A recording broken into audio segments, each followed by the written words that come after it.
A bride killed just hours after her first dance, and her new husband left fighting for his life.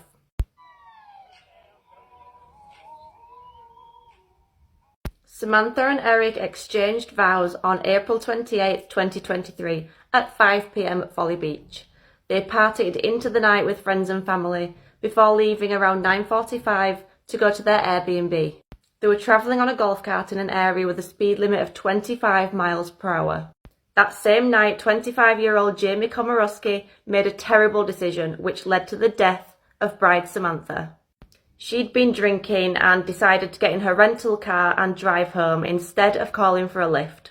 She was travelling at 65 miles per hour when she collided with the golf cart carrying the newlyweds. Guests at the wedding immediately heard sirens and they didn't stop. Samantha's mother turned to Samantha's sister and said, "Something's happened to Sam." They ran to the scene of the accident following the sirens and lights, and they were screaming her name in the hopes that by some miracle she'd answer them. She didn't. Samantha had suffered blunt force trauma to the head, and she died at the scene in her wedding dress. Samantha's husband Eric suffered life-threatening injuries, and he was rushed to hospital where he remains, fighting for his life. This is where this story gets really infuriating. This wasn't her first DUI. Jamie was also stopped in 2018, and she clearly hadn't learnt her lesson, only this time she actually killed someone. Jamie refused to give a breath sample and said that she'd only had 2 drinks, although officers at the scene said that she smelled like alcohol and could barely stand up. The hospital had to get a warrant to take a blood sample. Jamie was charged with 3 felony DUIs resulting in great bodily injury or death and 1 count of reckless homicide, and she's now on suicide watch in jail. How you doing? How are you? JC? Okay. See you again? What you got for me? Not a very good drawing, but that's the outline of the house, Okay. and this is the street view, like where you're gonna park on the street, unless Okay. you have park And way then back here in there's the a alley. street here and this is the front door then? No, there's no street, that's just the lawn. Okay. So the street's here, and then the lawn's here, and then the front door's here. This is the porch, the main door, that's the one we always use, and Okay. that's the key works to either door though. Okay. But this has got an enclosed porch, you gotta go through the front door, and you gotta go And through this the, goes right into the house? that goes right in. Okay. That's the directions to get to the house. Okay. And then this is the relative floor plan. If you go in through the porch door, the main Which would hall. be this one here, right? Yep, that's him. And does he look just like that then? Mhm. Pretty much? Yep. Okay. Except now he's got a tattoo on his arm. When I first decided to do this, it's not that we weren't getting along, but I mean, it was easier than, as terrible as it sounds, it was easier than divorcing him. You know, I didn't have to worry about the judgment of my family. I didn't have to worry about breaking his heart. Stuff like this is like kind of like a clean getaway. I mean, it's going to break my heart when it happens, but I mean, it's something that I've been thinking about for a while. The more I think about it, the more I'm like, I just want a little more time. And like, I mean, I've had a little bit of time, but I mean. Okay. Did you bring the money? I did. All right. Okay. Just so you know, JC, once I leave here today, it's on. Okay? So there's no calling it off. Once I leave from here, I'm planning on doing it. You're going to pay up. Okay. Got it? Yeah. Okay, you said, something about a gunshot. So is that how you want me to do it? You want me to shoot him? Unless you can do it painlessly, breaking his neck, that would. Well, I would prefer to use either a knife or a gun. It's quick and easy. Do I it know how well to instead. do It's painless, less painless. Okay. Where do you want me to shoot him? Do you want an open casket, a closed casket? What do you want? I don't want an open casket. I mean, the most painless way you could possibly do it. I don't care about anything else. Just make it painless. I don't want Okay, to well, I'm just gonna take him head on there, and I'm gonna shoot him right in the face. Okay. Okay. So I'm gonna put a couple rounds right in his noggin, so that there's no accident. No way he's gonna live. I mean, he's gonna die.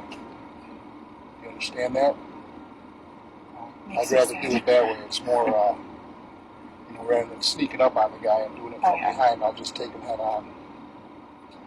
And it's like I said, I'll put 2 bullets in his head, so I know he's dead. And then I'm just gonna grab the stuff and I'm out of there. You won't call me for at least a couple weeks after, and then just let me know. Give me a date of when you're gonna have the cash, my first payment for me. All right? It's a bad idea for me. Hey, I'm willing to do it. for whatever your reasons are, I don't really care. You know, I just want the money. I mean, I can use $50,000. Making me sad. Well, I mean, you've thought this out, obviously. You know, and like I said, once I leave here today, it's a done deal. It's getting done. Whether you call me later and back out or not, I'm doing it after today. And then you'll get the call, and then you'll know it's done.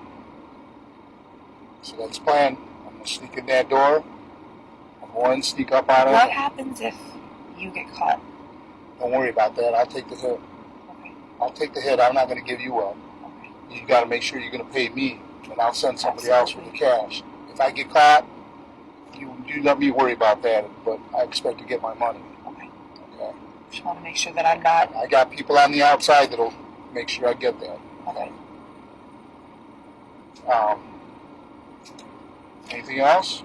I think that's it. Just can we rule out the 18th, just the 25th of the 2nd, because I want that extra week with you. Okay. Just 25th or the 2nd. Perfect. Okay. Once I leave, it's a done deal. Okay. I'm not backing out.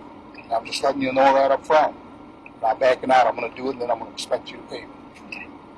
I mean, once you do it, I mean, I'm going to pay you either way, so it doesn't matter. I mean, yeah. All right. All set? Thank you. Good luck. Thank you. Good luck to you too.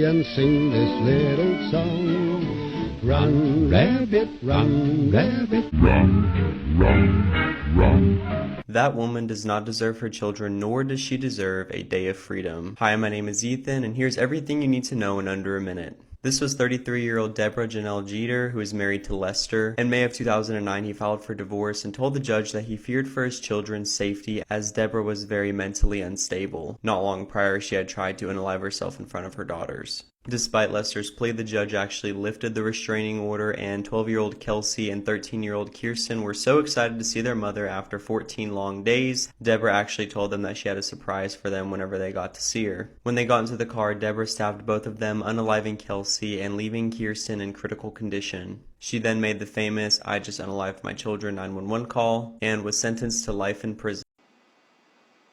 Would it be safe to say, well, let me ask you this. In your Latin King manifesto, does it talk about not involving non-Latin kings to ensure integrity within your organization? Are we here for the murder case or for the Latin King case? I think it's the same thing. No, it's not. Okay, so answer my question. Don't answer my question with a question. It's not. What you talking about? You keep talking about the Latin Kings. Well, it ain't got nothing to do with Well, the hold murder. on, but the murder. you're King Tato, right? Yeah, but it don't got nothing to do with the murder. Breaking news out of Maryland. 3 masked teenagers hopped on a school bus and attempted to kill a 14-year-old boy. It is being reported that they pulled out a pistol and pointed the gun at the boy's head and pulled the trigger 3 times. But thankfully, it did not go off. But since the gun misfired, they decided to pistol whip him and then beat the crap out of him. 14-year-old boy attacked by 3 others rushed aboard at a stop. The attack happening here along Iverson Street. The bus pulling up, stopping. One girl gets off, but the 3 others jump on the bus and immediately pull out that gun. This was an attempted murder. Plain and simple. Let's call it what it is. Martin Diggs, head of the bus drivers union, describes a ruthless attack. Pulled the trigger 3 times, but for some reason, by the grace of God, the gun didn't go off, and bullets flew out of the gun. Multiple sources confirming the bus's onboard video system recording the whole thing. A point-blank attempt to shoot the middle schooler in the head. And when the gun didn't fire after 3 tries, a physical beating before the attackers ran off. We are outraged as a district, horrified that this incident did occur. Terosker Coleman is associate superintendent of Prince George's Schools. Our priority remains providing a safe and orderly environment for our students that is during school and also to and from school. The head of the drivers' union wants more security and says the driver and aide thought they were going to be killed.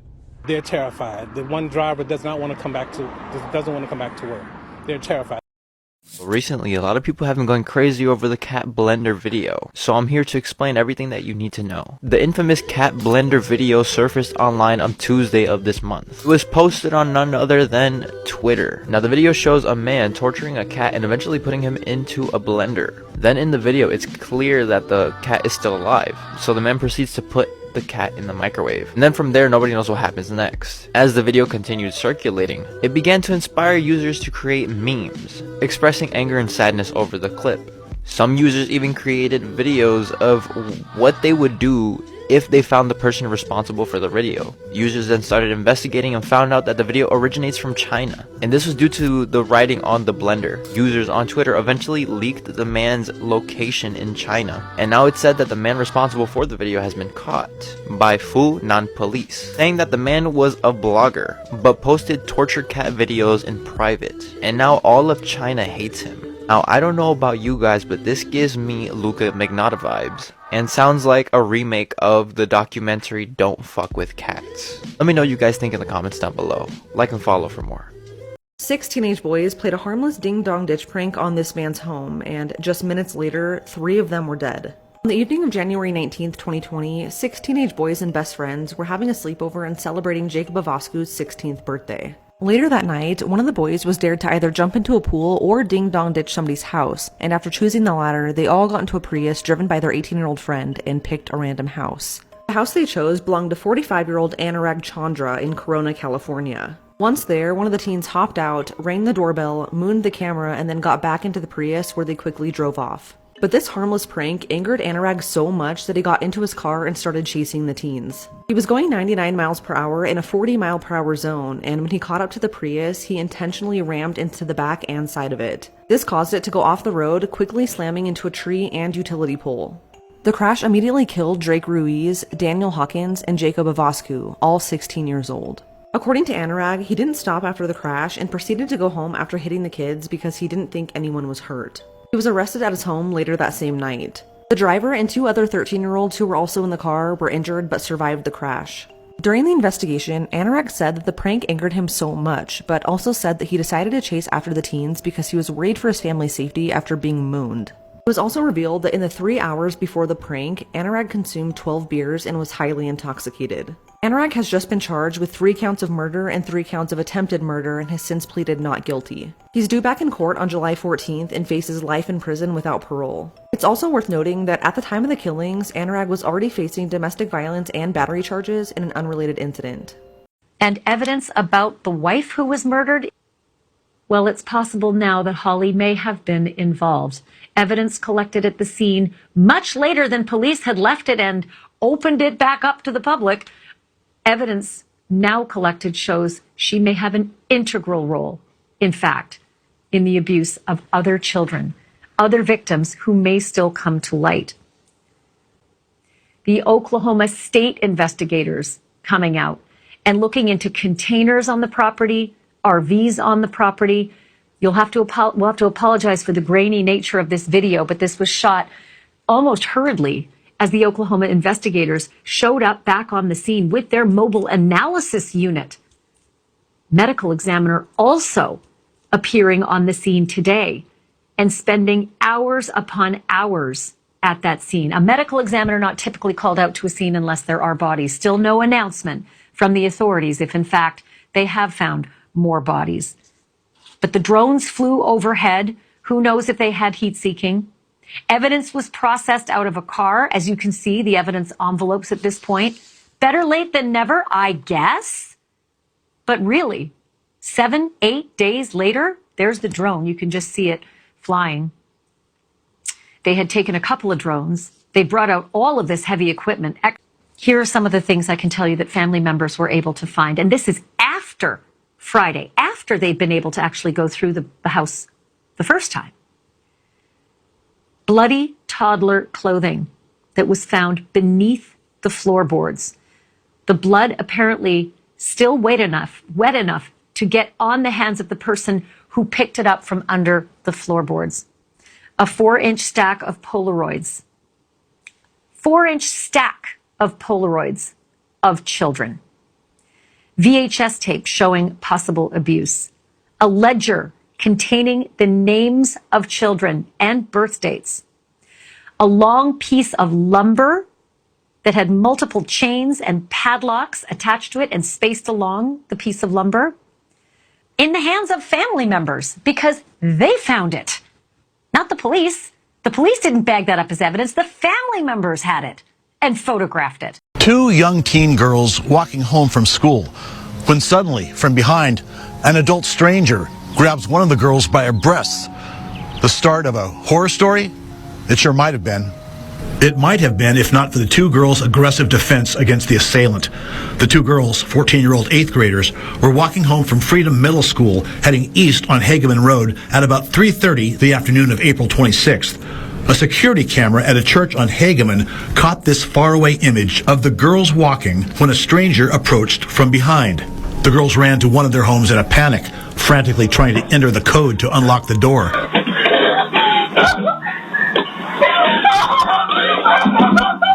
The victim immediately called her mother at work.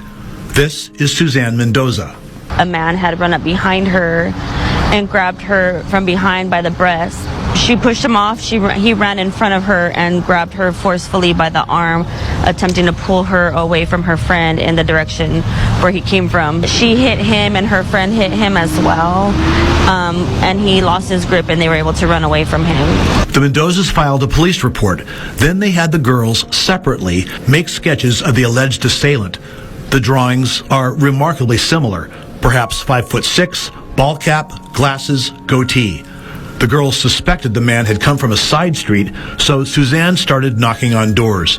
One homeowner's Ring camera had snapped a shot of a pickup parked on the street, out of place and just around the same time as the incident. He shared the photo with her and Suzanne posted it on social media. Friends shared it and shared it again. We received a phone call from a family member saying that one of her social media followers responded to the post that she reposted and said, hey, I just saw that truck in my neighborhood. Suzanne's husband, Victor, drove to the neighborhood where the truck had been spotted. Lo and behold, there it was at a stoplight with the same unique customizations. My husband pulled up next to him near Veterans Elementary. He was just kind of circling the neighborhoods, and my husband pulled up next to him to see if he was matching the description that my daughter gave. And as soon as he saw that he called me saying, hey, I found him. A chase ensued, high speeds, in and out of traffic, all the way from northwest Bakersfield to the southeast, to a car wash on Nile Street, where the man's wife and others were waiting for him.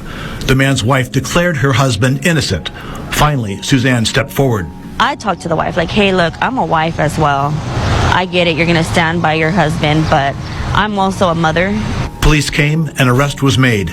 Timothy Ake Kinsabeth, age 23. Bakersfield police booked him on charges of attempted kidnapping and sexual battery. According to Sergeant Robert Pear, he is due in court for criminal arraignment on May 18th. Is there a lesson here? Oh, yes. Moms, go with your gut. Kids, go with your gut. Be vigilant. Be aware of your surroundings. I know in this day and age, kids are walking, looking down at their phones. Be aware of what's around you. The victim is still shaken up. She's getting counseling, but feeling lucky to be free of the alleged kidnapper's clutches. In Northwest Bakersfield, Robert Price, 17 News. How bad is medical in prison and the worst thing I've seen? Now let's be honest. This situation here is one of the things that made me want to change my life. And it is probably the worst thing that I've seen in prison, period. Besides the brutal beating that the guards orchestrated by that guy, Ricky Martin. Go check that story out. Horrible. Medical will kill you quicker than anything. You could have a tumor and they're going to give you water and an ibuprofen.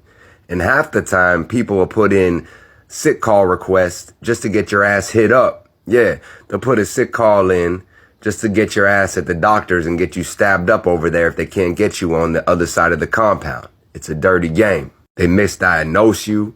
They don't give a fuck. They don't give you any medicine, barely any antibiotics. It's a dirty, dirty game in there. But by far, The worst thing that I ever seen happen in prison medically wise, and maybe altogether, is a story about Trent. Now, God bless the dead. Trent was a good dude and he did not deserve this. So we're all on the yard, and at this place, they would lock the gate. There was no water, nothing. They treated us like animals. And this was a re-entry center. And we're all working out on the yard. It's like 90 degrees, 100 degrees. And all of a sudden, Trent just drops. Woof. And the lady still won't open the gate. We're all screaming, help, help, help. She won't even open the gate for us to get water for this guy. Finally, about after 10 minutes of us all going crazy, damn near rioting, one of the sergeants comes running in there, kind of checks his pulse, and runs back out. Like, I couldn't believe it. About 20 minutes altogether goes by. They come back in with like the defibrillators for the heart or whatnot, the breathing things, electric things. And the lady tries it, but he's dead. And she doesn't know what she's doing. She's an officer. At least she tried, but 20 minutes later, we look over, we see the nurse and the medical team leisurely walking with a smile on their face to the yard while this guy is either dead already or in the process of dying on the yard. Now, they're trained, the inmates fake medical emergencies to stab officers or nurses, but they already took his pulse. They already seen what's going on. They know this man is dying or dead already. Finally, they pick him up in the wheelchair. They check his pulse. They see he's dead. And they fold his legs up like he's in a dolly, but in a wheelchair, and fold him out and walk him out like a piece of trash and take him out of the center gate of the compound. And he ended up dying with 3 months left on his sentence from a heart attack due to a heat stroke, I believe. Rest in peace, Trent, man. That was a tragedy. Stay out, stay free. Ugh. You're all that I need. Just give me it, please. It started with a kiss. I'll take a beat more.